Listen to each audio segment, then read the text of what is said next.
Czy zastanawialiście się kiedyś, jak wygląda cykl życia typowej Toyoty Land Cruiser? Otóż spróbujemy Wam to pokazać na przykładzie tej Toyoty Land Cruiser 250, rocznik 2024.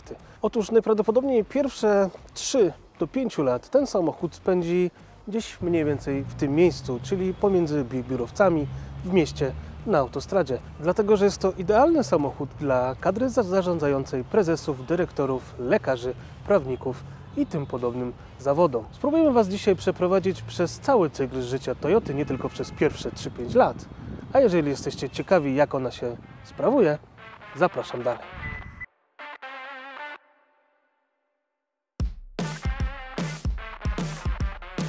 I to jest piękne.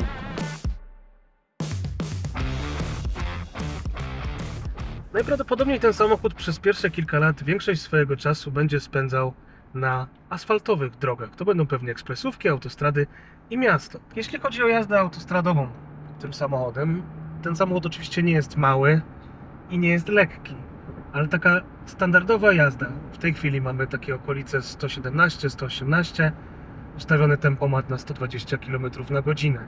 Zaczyna faktycznie robić się głośno. To są opony szosowe, to są opony asfaltowe, one nie są terenowe, więc ich tutaj za bardzo nie słychać, ale tak opór powietrza, jaki stawia ten samochód, jest spory. Ale to nie jest w sumie najważniejsze. Najważniejsze w tym samochodzie jest to, że jak sobie już tutaj siądziecie i zajmiecie dobrą pozycję za kierownicą, co nie jest takie trudne, to jest multum ustawień, bardzo łatwo znajdziecie tą dobrą pozycję za kierownicą. Dopiero wtedy poczujecie, jak dużym komfortem zostaniecie obdarzeni przez Toyotę.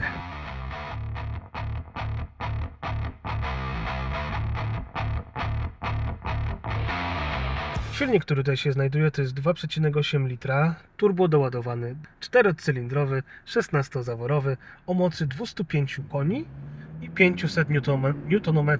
To powiedziałbym jest wystarczające do tego, żeby tym autem jechać sprawnie w mieście i na trasie, no ale oczywiście przy wyższych prędkościach na autostradzie tam już troszeczkę brakuje przy tych 130-140 km na godzinę.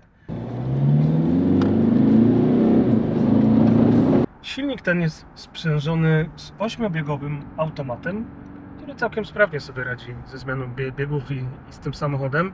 To połączenie jest w miarę ok. Czuć tam troszeczkę takie przeciąganie. Tak pierwsze wrażenie może być takie, że jedziecie z samochodem, które ma skrzynię CVT, ale nie, tutaj jest typowy 8-biegowy automat. Jeśli chodzi o taką typową jazdę autostradową tym samochodem, trzeba się liczyć ze spalaniem w okolicy 10 litrów. Ja tutaj mówię o prędkości takiej 120-125 na godzinę. Potem zaczyna to już tylko rosnąć i pewnie dojedziecie tak do granic 13-14, pewnie i 15 litrów również. W mieście to spalanie jest troszeczkę mniejsze niż autostradowe, ale to też nie jest duża różnica, bo będzie to gdzieś pomiędzy 10 a 13 litrów na 100 km.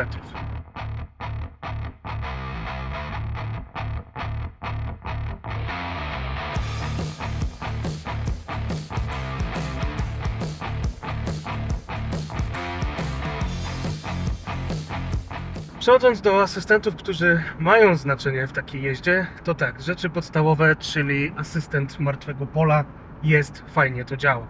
Asystent pasa ruchu jest i działa całkiem dobrze. Zastanawiam się tylko, jak długo da radę utrzymywać się sam. Do jazdy autostradowej na pewno przyda Wam się adaptacyjny tempomat, który działa całkiem sprawnie. Ustawiacie sobie prędkość i on trzyma bardzo dobrze odległość. Oprócz tego informuje Was o zbliżających się samochodach również z tyłu, co jest bardzo fajną funkcją. To co ważne, co się zmieniło w tym samochodzie w porównaniu do poprzednich wersji, to system multimedialny. Teraz wreszcie ten system multimedialny wygląda, jakby był w XXI wieku. I tutaj faktycznie wszystko działa w miarę szybko, responsywnie. Ten ekran jest szeroki, długi. Powiedziałbym, że tutaj nawet trzeba się wychylić, żeby sobie coś z tej strony ogarnąć. Po mieście zdecydowanie pomoże Wam przede wszystkim bardzo ciekawe rozwiązanie jak kamera zamiast lusterka wstecznego i to uważam, że jest całkiem fajne. Tak by jasność tej kamery, możecie sobie to wszystko poustawiać, to jak to wygląda góra, na dół, prawo, lewo, ale jest bardzo dobry i płynny ekran, co jest istotne. W najnowszej Toyocie Land Cruiser otrzymujecie zestaw kamer 360 i powiedziałbym, że on jest całkiem niezłej jakości. Macie widok 360 samochodu, lewo, prawo, góra, przód, dół i bardzo dobry widok do tyłu. Oprócz tego możecie sobie zbliżać i patrzeć na detale.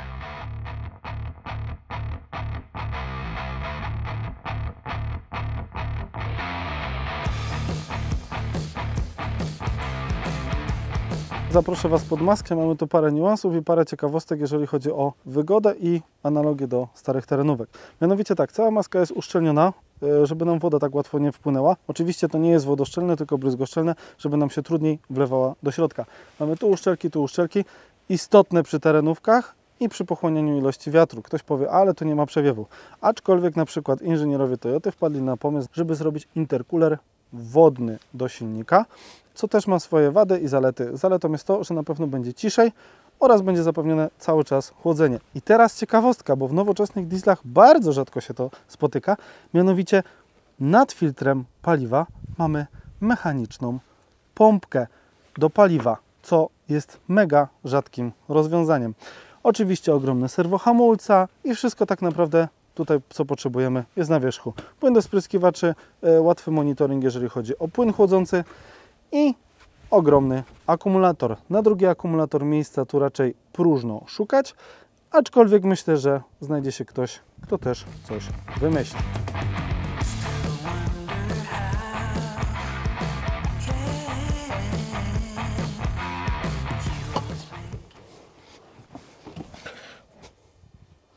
Załóżmy, że minęły pierwsze 3-5 lat posiadania tego samochodu. Aktualny właściciel, dyrektor, jakiś prezes pozbył się tego samochodu, ponieważ skończył się leasing. Kto przejmuje taki samochód po 5 latach? Zazwyczaj jest to właściciel jakiegoś mniejszego biznesu, najprawdopodobniej coś związanego z tym, że musi przewozić jakieś rzeczy. I taki samochód będzie dla niego bardzo dobry, dlatego że ta druga część osób będzie szukała właściwości użytkowych tego samochodu, których tutaj nie brakuje. Zauważcie, że zajęcie tutaj poprawnej pozycji w tym samochodzie wcale nie jest trudne. Ten fotel jest odsunięty tak jak dla Karola i tu jest po prostu przepaść. Oprócz tego bardzo wygodny podłokietnik, wszystko możecie sobie tu wsadzić i to, co jest też bardzo fajne, to na przykład pochylana tylna kanapa. Oprócz pochylanej tylnej kanapy, a w sumie tak naprawdę dzielonej 40:60, możecie te fotele po prostu opuścić. A jeśli chodzi o sam bagażnik, to przestrzeni tutaj naprawdę nie brakuje. W tej konfiguracji mamy tutaj 742 litry pojemności. Możecie mieć tutaj oczywiście też opcję z 2 siedzeniami, ale to nie jest ta opcja. Jeżeli złożycie te oparcia całkowicie do przodu, dostaniecie ponad 2000 litrów pojemności.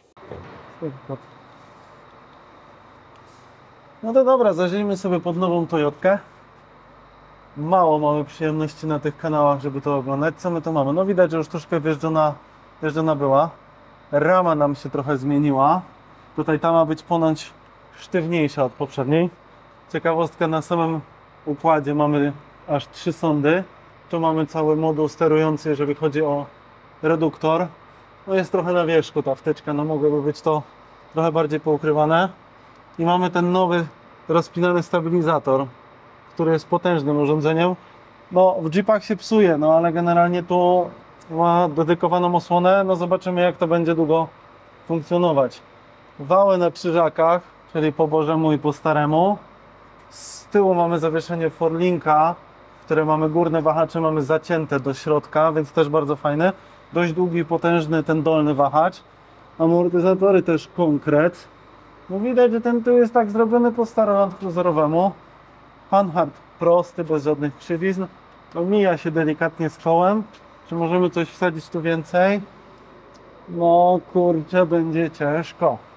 Trzeba będzie szukać relokacji, także dużo większego koła tutaj nie wsadzimy. Może jakieś pół rozmiaru, ale żeby to nie tarło. Z tyłu hamulce tarczowe, ale z elektronicznym ręcznym. Do rdzenia sprawdzamy, bo tego jeszcze nie ma.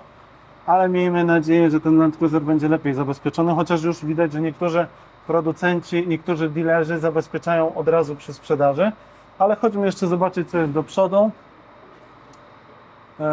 Potężna skrzynia z dość dużym dzwonem. Tutaj na tym tłumiku to widzę sąd a sąd. Tu jest plastikowa osłona, co niby nie do końca, ale generalnie jest solidna. Fajnie są pozatykane otwory tutaj w ramie, żeby ten syf cały nam nie wpływał. Tutaj widać, że w niektórych wersjach będzie występował drugi zbiornik paliwa. Tutaj jest na nie miejsce, a tu od góry jest już wejście od budy na to, więc też jest tu jakiś tam potencjał na drugi zbiornik, albo na wodę, albo na paliwo. Także coś się dzieje. Coś się dzieje, widać, że myślą o tych ludziach, które podróżują ciut dalej. Ogólnie rzecz ujmując, to jest stara Toyota po tych latach 2000, gdzie ma z tyłu stały most, a z przodu ma niezależne zawieszenie. Całość od przodu do tyłu jest założona na sprężynie i tutaj widzimy ten kształt klasyczny wahacza z potężnymi stworzeniami na dole i u góry, gdzie niektóre modele miały z tym problem, jak pamiętacie 90. Tutaj raczej nie powinno być, patrząc na wielkość. Bardzo ciekawym aspektem są tutaj hamulce, mianowicie przednie hamulce są tak stworzone, że jesteśmy w stanie wymienić, wyczyścić klocki bez demontażu całego zacisku, jak w sportowych furach. Co wiąże się z tym, że jedynymi elementami ruchomymi w tych zaciskach są klocki oraz tłoczki i nic więcej, nie ma żadnych prowadnic. Z tyłu jest to zrobione klasycznie, czyli mamy tłoczek i te prowadnice, które ganiają w środku. Także trochę ciekawostek jest, mimo że wygląda to jak stara, dobra Toyota.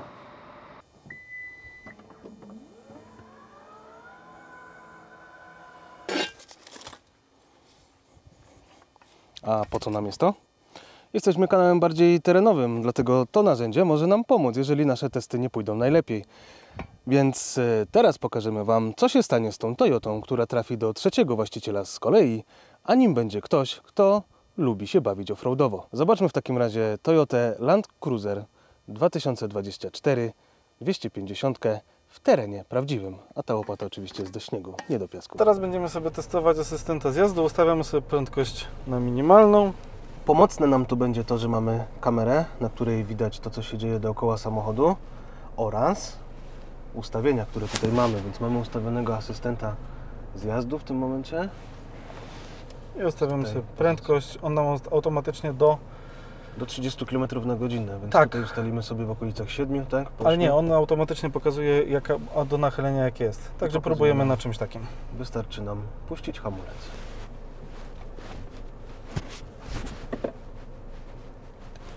No i w zasadzie on sobie sam dohamowuje, ładnie jedzie. I na tym zjeździe w zasadzie żadnego wow mu nie zrobiło. Zobaczymy, jak będzie na piasku.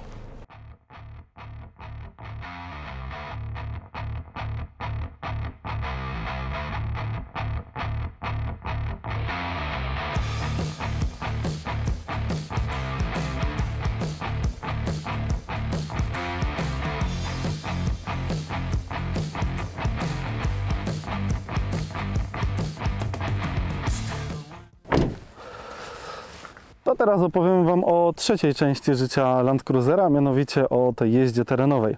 Wiadomo, dla niektórych to będzie od początku, dla niektórych dopiero po 10 latach. Mi jako analogowemu graczowi, który jest fanem wielkich analogowych rozwiązań, które można za każdym razem włączyć i wyłączyć, byłem bardzo ciekawy testów tego samochodu. Jak macie tryb terenowy i kamerkę w trybie terenowym, to tu macie ten tak jakby standardowy wyświetlacz, ale tu Wam fajnie kamerka pokazuje, tak jakby po czym Wam koła jadą i lewe, i prawe. Czy jaki masz dystans? I to, jaki masz dystans jeszcze, także to fajnie pokazuje, jesteście w stanie tutaj sobie zobaczyć. I oczywiście to, co nam działa, czyli przechyły. Właśnie ten etap mnie irytuje, czyli generalnie, że nie ma nic widoczności z maski. Przed maską nic nie widzisz, ale ta kamera przednia pokazuje Ci wszystko, co jest przed zderzakiem. Co się okazało, naprawdę bardzo pozytywnie mnie zaskoczył. Dlaczego? Ponieważ systemy, jak to w Toyotach, działają po prostu bardzo dobrze i prawidłowo. To znaczy, załączają się kiedy trzeba, wyłączają się kiedy trzeba.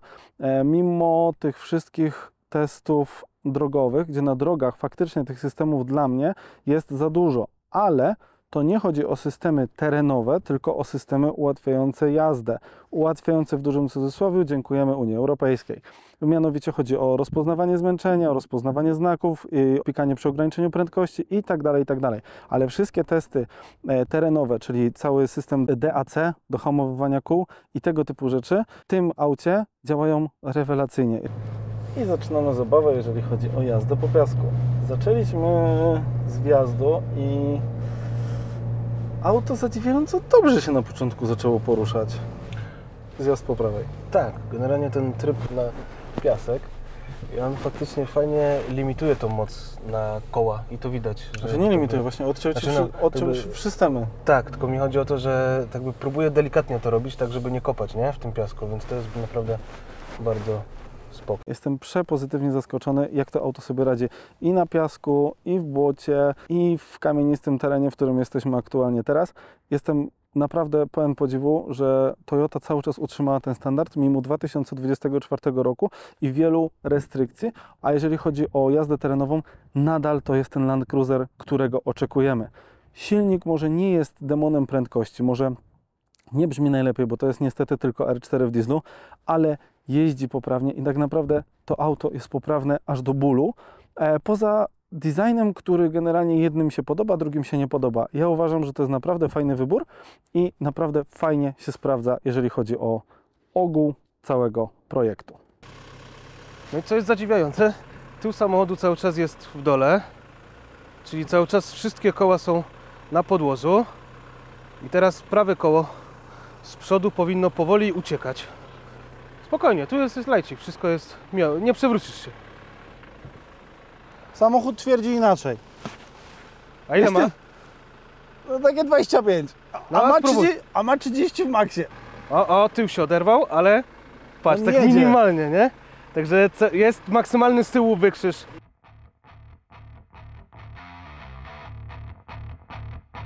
Chcieliśmy złapać wykrzyż z przodu, ale nam się nie udało, za to udało nam się złapać wykrzyż z tyłu. Jest całkiem niezły, ja jestem pod wrażeniem tego samochodu. O, dobrze idzie, tył schodzi. Dobra.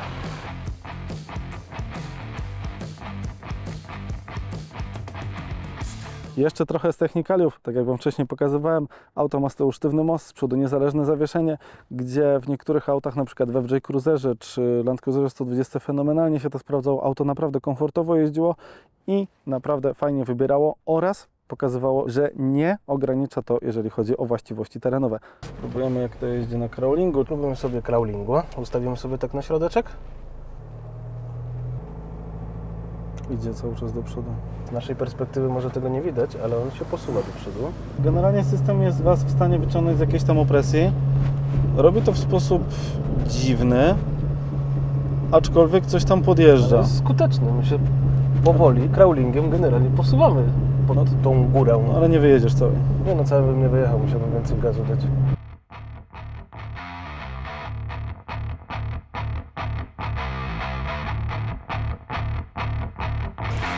Ja wiem, że masz monitor Ninja, ale ty Ninja nie musisz być, ja nie wiem, że ty jesteś.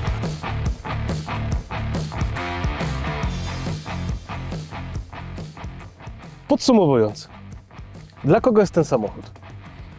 Moim zdaniem specyficzny klient, na przykład taki prawnik typu Adventure albo lekarz typu Adventure. Dobra, a dla kogo potem jest ten samochód? No chyba dla takiego, który, no nie wiem, mi ten budowlaniec trochę nie pasuje, aczkolwiek cały czas jest to, nie potrafię go skategoryzować jako SUV-a. Dla mnie to jest błędny wybór, jeżeli chodzi o niektórych kierowców, którzy chcą kupić to, że to jest jako SUV. Jest komfortowy, jest wygodny, ale moim zdaniem da się kupić bardziej poręcznego SUV-a. Tak, bo to jest po prostu prawdziwa, rasowa terenówka. Rama przede wszystkim, reduktor, sporo systemów. Dlatego ja uważam, że ten samochód zachował ducha i legendę Land Cruisera. Tak, to na pewno. Nadal to jest Land Cruiser, to nie jest żadna anomalia. Mamy taki przykład z angielskiej marki, że ten poprzedni to była terenówka, ten nowoczesny to tak no nie do końca to jest terenówka, nie? Dokładnie, więc budowa to jest 100% terenowy samochód. Więc teraz pytanie, czy uważasz, że za kilka lat te samochody zaczną przemierzać świat i zastąpią te Land Cruisery, które teraz przemierzają świat? Ja uważam, że tak i ja uważam, że już to będą robić. W mniejszej części jak te poprzednie, ale już jest dużo modyfikacji. Tak już nawet ktoś do tego auta wsadził, uwaga, 37. I to jeździ. Więc w takim razie życzę Tobie, życzę sobie, życzę nam wszystkim, żebyśmy mogli takimi samochodami za parę lat jeździć, żeby one były w zasięgu naszych możliwości, bo one wcale nie odbiegają terenowo od standardowych terenówek, które można teraz wybrać. A co będzie? czas pokaże tak naprawdę. Tak. I życzę jeszcze apel do wszystkich producentów terenowych, którzy byli do tej pory. Nissana, Toyota już robi to dobrze, ale było jeszcze parę marek, żeby nadal utkwili w tym, że są te prawdziwe terenówki i na tych prawdziwych terenówkach da się zbudować klientów, którzy będą te auta kupować, bo naprawdę warto pewne rzeczy, jak widać, można unowocześnić terenówkę i naprawdę będzie fajnym wyborem. Tym samym chcemy podziękować. Chcielibyśmy podziękować Toyocie Anwa Kraków, która nam użyczyła ten oto samochód do testów. Bardzo dziękujemy i mam nadzieję, że jeszcze się tutaj z jakąś Toyotką spotkamy. Jeżeli się spotkamy, to znaczy, że nie bali nam się dać tego samochodu do prawdziwych testów terenowych. A myślę, że to było jedna z bardziej terenowych testów i technicznych, jakie do tej pory się tego auta odbyły. Dzięki, do następnego. Cześć!